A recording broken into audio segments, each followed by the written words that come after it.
जय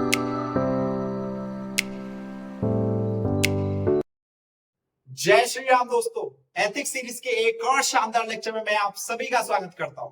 दोस्तों आज हम पढ़ने वाले हैं एटीट्यूड, और एटीट्यूड को जिस तरीके से हम पढ़ेंगे दोस्तों वो बहुत ही इंटरेस्टिंग तरीका है। ये आपको दिख रहे हैं 1 2 3, ये हमें एटीट्यूड पढ़ाएंगे, मैं नहीं पढ़ाऊंगा, ये हमें समझाएंगे एटीट्यूड कैसे होता है। मैंने इस तरह से प्लान किया है और कब मजे मजे में एटीट्यूड आपको समझ में आ जाएगा, आपको पता भी नहीं चलेगा, ठीक है, खबर भी नहीं मिलेगी।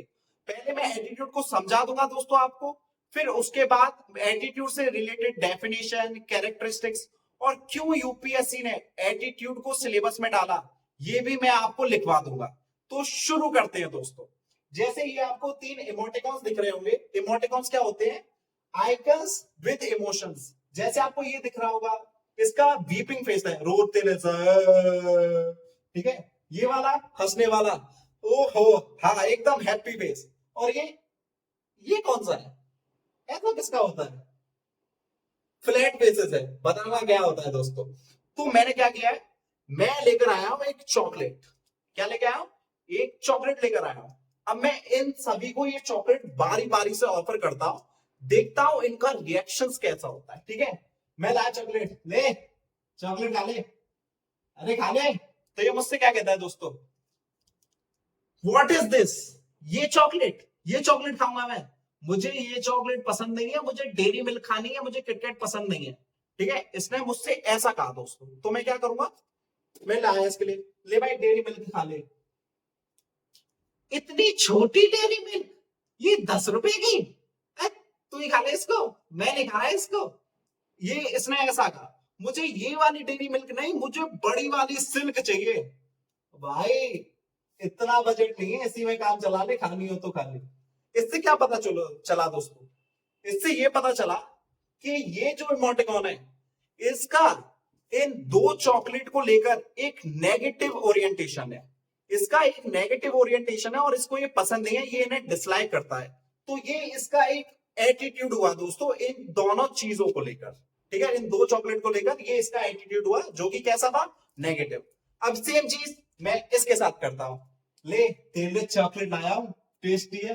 वाह चॉकलेट, मुझे तो बहुत पसंद है ये chocolate, thank you thank you thank you. इसका ऐसी रिएक्शन था दोस्तों, इसने इस चॉकलेट को एक्सेप्ट किया, इसे पसंद आई। तो ये इसका एटीट्यूड था इस चॉकलेट को लेकर, जो कि कैसा था? पॉजिटिव एटीट्यूड था। ये इसे पसंद कर रहा था, फेवर कर रहा था। समझ में आया? अब यही चीज मैं करता हूं इसे। अबे कुछ बोल ले, अबे कुछ तो बोल ले। इसका क्या है दोस्तों, ये है एम्बिवेलेंट। ये जो इमोटिकॉन है ये फ्लैट फेस इमोटिकॉन है, और इसका क्या है? मिल जाए तो भी ठीक है, नहीं मिले तो भी ठीक है। मतलब अगर ऐसे लोगों के लिए आप कुछ कर भी, कुछ बड़ा भी कर दोगे ना, तो ये क्या कहेंगे? हाँ थैंक यू। ऐसे लोगों को अगर आप गालियां भी दे रहे होंगे ना, तो भी ये क्या कहेंगे? हो गया, और कुछ बचा है? हाँ हो गया, तो ठीक है, मिलते हैं बाद में। तो ये इसका एटीट्यूड है इस चीज को लेकर। इसका किस तरह का एटीट्यूड है? इसका एम्बिवेलेंट एटीट्यूड है दोस्तों। मतलब इसे, मतलब ना ही तो इसका नेगेटिव है ना ही पॉजिटिव है, और कह सकते हैं पॉजिटिव भी और नेगेटिव भी है, मतलब दोनों तरीके का मिक्सचर है, ठीक है। इन दोनों की तरह नहीं है कि ये प्रॉपर डिसलाइक कर रहा है और ये प्रॉपर फेवर कर रहा है दोस्तों, ठीक है। और आपने जनरली अपने आसपास ऐसे लोग देखे होंगे जिसका ऐसा एटीट्यूड होगा, जिन्हें आप दुनिया की कुछ भी चीज दे दो वो कभी खुश रहेंगे ही नहीं। अगर आप उन्हें आईएएस भी बना दोगे ना दोस्तों, फिर भी वो कहेंगे यार मजा नहीं आ रहा है। मोदी जी कहते हैं ना, मजा नहीं आ रहा है। तो ऐसे लोग होते हैं।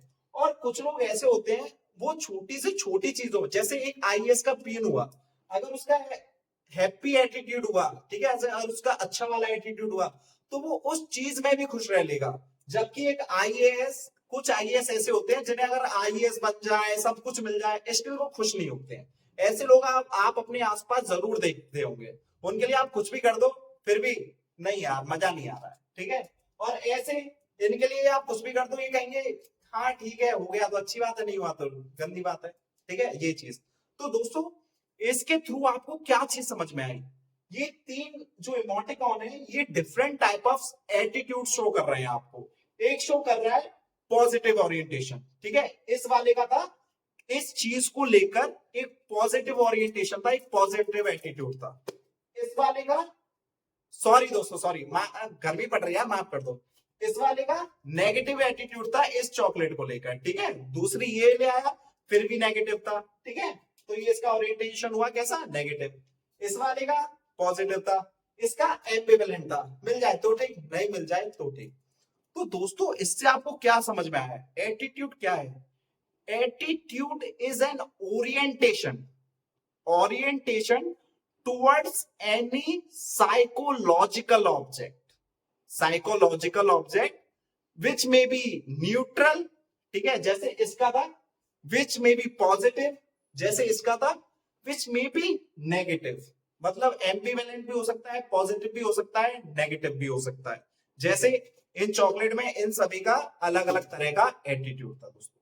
ये चीज क्लियर हुई दोस्तों? ओके, अब यहां पे समझने वाली बात क्या है, साइकोलॉजिकल ऑब्जेक्ट क्या होता है? साइकोलॉजी, एक होता है दोस्तों फिजिकल ऑब्जेक्ट और एक होता है psychological object. Physical object psychological object के अंदर ही आता है। अब मैं मतलब बताता हूं साइकोलॉजिकल ऑब्जेक्ट का मतलब क्या होता है। साइकोलॉजिकल ऑब्जेक्ट वो ऑब्जेक्ट होते हैं दोस्तों जिसके बारे में आप सोच सकते हैं, आप उन चीजों के बारे में सोच सकते हैं। जैसे कि मेरे सामने ये एक मार्कर है, ये एक साइकोलॉजिकल ऑब्जेक्ट है क्योंकि मैं इसके बारे में सोच सकता हूं, ठीक है। मेरे पास ये एक पेन है, मैं इसके बारे में सोच सकता हूं, इसलिए ये साइकोलॉजिकल ऑब्जेक्ट है। ये चॉकलेट्स हैं, इनके बारे में कुछ ना कुछ सोच सकता हूं, तो ये साइकोलॉजिकल ऑब्जेक्ट है। मतलब वो सारे ऑब्जेक्ट जिनके बारे में आप सोच सकते हैं वो कौन से ऑब्जेक्ट होते हैं, साइकोलॉजिकल ऑब्जेक्ट। तो एटीट्यूड क्या होता है दोस्तों? एटीट्यूड इज एन ओरिएंटेशन और inclination towards any psychological object, मतलब जिसके बारे में आप सोच सकें, और जो आप सोच रहे हैं वो या तो पॉजिटिव हो सकता है, मतलब अच्छा सोच सकते हैं, या वो नेगेटिव हो सकता है, मतलब बुरा सोच सकते हैं, या एम्बिवेलेंट हो सकता है, जैसे अच्छा भी हो और बुरा भी। एक एग्जांपल देता हूं दोस्तों एम्बिवेलेंट का, जिससे और अच्छे से क्लियर हो। Suppose you are a momos lover, ठीक है, मैं भी हूं। Suppose you are a momos lover और आपको मोमोज बहुत पसंद है, बट रिसेंटली मोमोज आपके चिपक गए थे, तो आपका हुआ है ऑपरेशन। क्या हुआ है दोस्तों? ऑपरेशन। तो ऑपरेशन होने की वजह से आप मोमोज को खा नहीं सकते। तो सपोज आप मोमोज के ढकेल के बगल से गुजर रहे हैं। कैसे बगल से गुजर रहे हैं? आपने देखे मोमोज, तो मोमोज एक साइकोलॉजिकल ऑब्जेक्ट है क्योंकि आप उसके बारे में सोच सकते हैं। चीज क्लियर हो रही है? साइकोलॉजिकल ऑब्जेक्ट है और आप अब उसके बारे में सोच रहे हैं, तो एक तो पॉजिटिव एटीट्यूड होगा आपका, पॉजिटिव ओरिएंटेशन होगा मोमोज को लेकर क्योंकि वो आपको पसंद है। बट उसके साथ साथ आपका मोमोज को लेकर एक नेगेटिव भी एटीट्यूड होगा, एक नेगेटिव ओरिएंटेशन होगा, क्योंकि आपको पता है कि मोमोज मेरी सेहत के लिए नुकसान है, नुकसानदायक है, तो मोमोज में खा नहीं सकता। तो इस तरह से दोनों हुए, पॉजिटिव भी हुआ क्योंकि आपको पसंद है, ठीक है, और नेगेटिव भी हुआ क्योंकि भाई वो खतरनाक भी है, अभी अभी ऑपरेशन हुआ, दोबारा थोड़ी ना कर पाऊंगा। तो ये होता है एम्बिवेलेंट, पॉजिटिव और नेगेटिव दोनों ही हो, ठीक है। जैसे एक और एग्जांपल इससे रिलेट कर जाएंगे, अब समझेंगे मेरे बच्चे, ठीक है। जैसे आपकी है गर्लफ्रेंड, ठीक है, अब आपकी गर्लफ्रेंड आपको भाव नहीं देती, ठीक है, और आपको अपने पीयर ग्रुप से और बाकी लोगों से पता चला है कि आपकी गर्लफ्रेंड के बारे में कुछ ऐसी जानकारी मिली है जो कि गलत है, वो उसे उससे आप हेट कर रहे हैं उस चीज से, ठीक है, कि यार ये गलत बात है। लेकिन इतना सब होने के बाद भी आप उसे डिसलाइक नहीं कर पा रहे, ठीक है, आप उससे के बिना रह नहीं पा रहे। ऐसा क्यों होता है? क्योंकि आपके इमोशन जुड़े हुए हैं, एक पॉजिटिव इमोशन जुड़े हुए हैं उस इंसान के साथ, बट ऑल्दो आपको नॉलेज भी है, मतलब एक नेगेटिव ओरिएंटेशन भी उसको लेकर कि हाँ यार ये इंसान गलत है, और एक पॉजिटिव भी है क्योंकि आप उसको पसंद करते हैं, ठीक है, आपके इमोशंस और फीलिंग जुड़ी हुई है। तो ये हुआ एक एम्बिवेलेंट का एग्जांपल, और इससे आप रिलेट कर सकते हैं क्योंकि आपने ये एग्जांपल देखे होंगे। ये चीज क्लियर हुई दोस्तों? क्लियर है? समझ में आ रहा है? ओके, ये चीज हो गई। अब इसके बाद हमें देखना है कि एटीट्यूड होने की क्या कंडीशंस है दोस्तों, ठीक है। एटीट्यूड होने की 3 कंडीशंस है। पहला, बिलीव, अगर मुझे लगता है कि ये चीज गलत है तो गलत है, ठीक है। मुझे लगता है कि ये वाली चॉकलेट मुझे पसंद नहीं है, अच्छी नहीं है, एक तो ये हो गया। दूसरा जो है आपका इमोशन, आपका इस चीज को लेकर इमोशन ही बहुत गलत हो, ठीक है, कि यार ये बेकार चॉकलेट है, मुझे बिल्कुल पसंद नहीं है। समझ में आ रहे हो? और तीसरी चीज है वो आपके बिहेवियर में दिखे। अगर आपको कोई चॉकलेट दे रहा है तो मैं कहता हूं मुझे नहीं चाहिए, मुझे मत दे भाई, मत दे। समझ में आ रहा है? मत दे।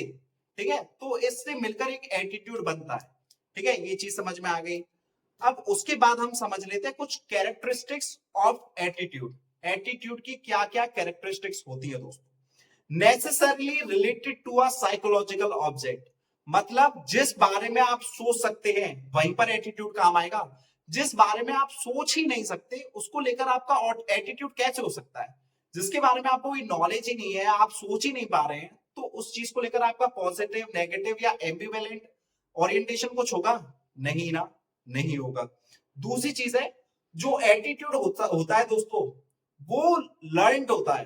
ठीक है, आप सोशलाइजेशन के प्रोसेस के थ्रू उसको मतलब सीखते हैं। ठीक है, पहले से नहीं। और ये चीज जो थी ये पहले के टाइम में थी, लेकिन अब जब रिसर्च हुई तो थोड़ा बहुत ये भी कहा जाता है कि एटीट्यूड थोड़ा जीन्स पर भी डिपेंड करता है, जो आपके पापा मम्मी से आपके अंदर आए हैं। ठीक है, ये चीज, एटीट्यूड जो होता है दोस्तों वो ड्यूरेबल होता है, स्टेबल होता है, कंसिस्टेंट होता है। ठीक है, जनरली बता रहा हूं ये मैं। लेकिन कभी कभी ये चेंज भी हो सकता है। कैसे? एक उदाहरण देता हूं एक दोस्तों मैं आपको। एग्जाम्पल के तौर पे देखिए, सपोज कोई एक राजपूत है। ठीक है, कोई एक राजपूत गर्ल है जो अब तक राजपूत फैमिली में पली बड़ी है। और उस राजपूत फैमिली में क्या होता है कि जाटों को लेकर एक नेगेटिव ओरिएंटेशन है। मतलब वो जाटों को लेकर अच्छा नहीं सोचते हैं, बुरा सोचते हैं। ठीक है, बुरा इन द सेंस कि पसंद नहीं है, डिसलाइक करते हैं, एक नेगेटिव एटीट्यूड। ठीक है, अब ये चीज उसकी पूरी फैमिली में। बट सपोज कभी वो जो राजपूत गर्ल है वो किसी जाट लड़के के साथ कांटेक्ट में आती है, और कांटेक्ट में आने के बाद जब वो उसे जानती है, बहुत टाइम तक उसे ऑब्जर्व करती रहती है, तब उसे पता चलता है यार ये तो बड़ा अच्छा है। तो यहां पर क्या हुआ, जो अब तक उसका एटीट्यूड था जाटों को लेकर नेगेटिव था, लेकिन जब वो उसके साथ रही, जाना, ऑब्जर्व किया, तो अब उसका जो एटीट्यूड जो नेगेटिव था वो अब पॉजिटिव में कन्वर्ट होने लग रहा है उस जाट को लेकर। तो इस तरह से एटीट्यूड चेंज भी हो सकता है, बट ये हमेशा नहीं होता। और अगर एक बार चेंज हो भी गया फिर वो वैसा का वैसा ही रहेगा। जैसे उस राजपूत लड़की को वो जाट लड़का अब पसंद आने लगा, एक पॉजिटिव एटीट्यूड बनने लगा, एक पॉजिटिव ओरिएंटेशन बनने लगा। तो एक बार वो अब उसने अच्छा सोच लिया ना उस लड़के के बारे में, अब ये बहुत मुश्किल है कि वो उसके बारे में गलत सोचने लगे, एक नेगेटिव एटीट्यूड दोबारा से डेवलप करने लगे। ये चीज समझ में आई दोस्तों? इसके बाद है, एक इंसान के पास इन न्यूमरस एटीट्यूड हो सकते हैं, मतलब थाउजेंड्स ऑफ एटीट्यूड्स हो सकते हैं अलग अलग तरह के, अलग अलग चीजों को लेकर। ये चीज क्लियर हुई दोस्तों? और एक होता है इसकी एक और कैरेक्टरिस्टिक्स की बात करूं तो वो तो होती है इंटेंसिटी वेरिएशन। इंटेंसिटी भी वेरी करती है दोस्त। सपोज मैं कोई बहुत पढ़ने वाला लड़का हूं, ठीक है, नहीं यार पढ़ाई का एग्जांपल ले लेते हैं, जब से पढ़ रहे हैं यार, चलो खाने पीने का एग्जांपल लेते हैं। सपोज मैं बहुत चटोरा लड़का हूं, मुझे बहुत सी फास्ट फूड बहुत पसंद है। मुझे चाउमीन पसंद है, मोमोज पसंद है, बर्गर पसंद है, पास्ता पसंद है, भटूरे भी पसंद है, ठीक है, पिज्जा भी पसंद है। अब कोई मुझे चॉइस दे कि मैं तुझसे कह रहा हूं या तो तू मोमोज खा ले या फिर तू पिज्जा खा ले। अब है तो मुझे दोनों ही पसंद, लेकिन जिस चीज को मैं ज्यादा पसंद करता हूं, जिस चीज को लेकर मेरा ज्यादा पॉजिटिव ओरिएंटेशन है, मैं उसको चुनूंगा। For me momos is far superior than pizza. मैं इतना ज्यादा शौकीन हूं मोमोज का। ठीक है, तो मेरी इंटेंसिटी वेरी की। जैसे मुझे पसंद दोनों ही थे, मोमोज भी थे, पिज्जा भी था, लेकिन मुझे जो मोमोज था उस वो ज्यादा पसंद था, उसकी इंटेंसिटी ज्यादा थी। तो इंटेंसिटी वेरी भी कर सकती है दोस्तों। ये चीज क्लियर हुई? समझ में आया? हमने क्या क्या पढ़ लिया? एटीट्यूड की डेफिनेशन पढ़ ली, क्या होती है? An attitude is an orientation towards any psychological object which may be positive, negative or ambivalent। ठीक है, कैरेक्टरिस्टिक्स हमने बहुत सारी पढ़ ली। ठीक है, अब हम आते हैं यूटिलिटी पर, कि यूपीएससी ने एटीट्यूड को सिलेबस में क्यों डाला, क्या जरूरत पड़ गई यूपीएससी। जैसा कि आपको पता होगा दोस्तों कि जो हमारा इंडिया है वो एक वेलफेयर स्टेट है। Welfare state in the sense कि यहाँ पर जो मतलब माइनॉरिटीज हैं उनकी मतलब प्रोग्रेस के लिए काफी, वेलफेयर के लिए काफी स्टेप उठाए जाते हैं, उनके लिए पॉलिसीज बनाई जाती हैं कई सारी, ठीक है। सेकंड, हमारा जो इंडिया है वो एक सेकुलर स्टेट भी है। सेकुलर स्टेट का मतलब कि हमारे लिए सारे धर्म एक बराबर हैं, अब ना किसी को ज्यादा वो देते प्रायोरिटी ना किसी को कम देते, चीज है, ठीक है। नेक्स्ट इज कि हमारे जो मतलब इंडियन स्टेट है वहां अनटचेबिलिटी बैंड है अंडर आर्टिकल 17, ये आप सबको मालूम होगा। तो ये जो तीन इशू हैं और ये जो तीन चीजें हैं इनको मेंटेन करने के लिए गवर्नमेंट है दोस्तों। अब गवर्नमेंट में दो चीजें आती हैं, एक तो इलेक्टेड मेंबर्स होते हैं लाइक मोदी जी, हमारे सीएम योगी जी, ठीक है, ये हो गए, ये इलेक्ट होके आते हैं। बट ये 5 सालों के लिए आते हैं और ये बदलते रहते हैं, ठीक है। लेकिन जो सेकंड पिलर है जो इन सब चीजों को मेंटेन करता है वो है ब्यूरोक्रेसी, ठीक है, और सिविल सर्विसेज, जिसमें आप जाएंगे, पक्का जाएंगे ना, पक्का जाएंगे तो लाइक कर दो भाई साहब, जाएंगे तो ठीक है, हाँ जाएंगे। तो ब्यूरोक्रेसी में अगर सपोज आप कोई ऐसे इंसान है जो बहुत ही कास्टिस्ट नेचर के हैं, ठीक है, आपके अंदर कास्टिज्म भरा पड़ा है, और अगर आप ब्यूरोक्रेट बन जाते हैं तो वो जो कास्टिज्म है ना आपके अंदर, जो कास्टिज्म की फीलिंग है वो आपकी पॉलिसीज में कहीं नहीं निकल, कहीं आप किसी कम्युनिटी को डिसफेवर ना करते। सपोज मैं बन गया आईएएस, ठीक है, अब मैं बहुत, मेरे पास बहुत ज्यादा पावर होल्ड करता हूं मैं, अब मैं किसी पर्टिकुलर कम्युनिटी को बहुत हेट करता हूं। मैं ऐसे किसी कम्युनिटी का नहीं लूंगा क्योंकि मैं ऐसे किसी कम्युनिटी को हेट नहीं करता, बट फॉर सपोज मैं ए कम्युनिटी को हेट करता हूं और बी कम्युनिटी को मतलब लाइक करता हूं, ठीक है, और ऐसा भी कह सकते हैं ए कास्ट को मतलब हेट करता हूं, बी कास्ट को लाइक करता हूं। अब मैं इसको हेट करता हूं तो जनरली सी बात है मतलब मेरा एटीट्यूड इसको लेकर नेगेटिव है, ठीक है। तो मैं जब इसको हेट कर रहा हूं तो जो मैं पॉलिसी भी बनाने की कोशिश करूंगा वो कैसी बनाने की कोशिश करूंगा, इसके अगेंस्ट बनाने की कोशिश करूंगा, और हो सकता है मैं इनके साथ पार्शियलिटी भी कर दूं। तो ऐसा ना हो, ऐसी पार्शियलिटी ना हो, उसके लिए ब्यूरोक्रेट्स को मतलब लबासना भेजा जाता है ना आपको, वहां पर ट्रेनिंग दी जाती है आपको। आपके अंदर अगर ऐसा एटीट्यूड है तो उसे चेंज किया जा सकता है। जैसा मैंने बताया कि एटीट्यूड चेंज करना उतना आसान भी नहीं होता, बट हाँ नामुमकिन भी नहीं होता। थ्रू रिगरस ट्रेनिंग और ऑब्जर्वेशन टेक्निक वो चेंज किया जा सकता है कुछ हद तक। एटलीस्ट इतना तो किया जा सकता है कि आप अगर फेवर ना करें तो डिसफेवर भी ना करें, न्यूट्रल हो जाए, ठीक है, एम्बिवेलेंट हो जाए, ठीक है, ये चीज समझ में आ रही है। तो इस तरह से यूटिलिटी है एटीट्यूड की। जब आप एटीट्यूड को बार बार पढ़ेंगे, जैसे मैंने आपको बताया ये चीज, तो ये अब आपके साइकोलॉजिकल माइंड में ये चीज अफेक्ट कर रही होगी। आप सोच रहे होंगे हाँ यार ऐसा नहीं होना चाहिए, अगर मैं आईएएस बन रहा हूं तो मुझे किसी के अगेंस्ट नहीं होना चाहिए, सबको इक्वलिटी, इक्वल नजर से देखना चाहिए, ठीक है। तो इस तरह की चीज है। तो आई होप आपको एटीट्यूड समझ में आ गया हो, ठीक है। और इसके जो नोट्स हैं वो मैं आपको अपने इंस्टाग्राम पर और टेलीग्राम पर भेज दूंगा, और अगर किसी को वैसे चाहिए तो मुझे कमेंट में लिख दें कि सर नोट्स चाहिए। जैसे ही आप लिखेंगे वैसे ही मैं नोट्स अपलोड कर दूंगा, आपको डिस्क्रिप्शन में ही दिख जाएंगे, कोई दिक्कत नहीं है। लेक्चर दोस्तों समझ में आया है, मैंने पूरी कोशिश करी है आपको अच्छे से लेक्चर समझ में आए, एंड आई होप आपको समझ में आ गया होगा एटीट्यूड का क्या मतलब होता है, एटीट्यूड की क्या क्या कैरेक्टरिस्टिक्स होती हैं, और एटीट्यूड की क्या यूटिलिटी है। अगली वीडियो में हम देखेंगे कि एटीट्यूड बनता कैसे है, फॉर्मेशन ऑफ एटीट्यूड। ये जो बंदा था जिसका ऐसा सड़ा सा मुंह था, जो हर चीज के लिए एक नेगेटिव एटीट्यूड लेके बैठा था, एक नेगेटिव ओरिएंटेशन था, तो उसका ऐसा ओरिएंटेशन बना क्यों, और ये हर बार खुश क्यों रहता है हर चीज में, और ये ऐसा क्यों है। तो इन सारे क्वेश्चनों के जो आंसर्स हैं दोस्तों वो हमें अगली वीडियो में मिलेंगे। कौन सी वीडियो में, अगली वीडियो में। तो तब तक इंतजार कीजिए और जितना मैंने पढ़ाया है उसे रिवाइज कीजिए और अच्छे से पढ़ाई कीजिए। वीडियो अच्छी लगी लाइक कीजिए, शेयर कीजिए अपने दोस्तों तक ताकि उनको भी फायदा हो।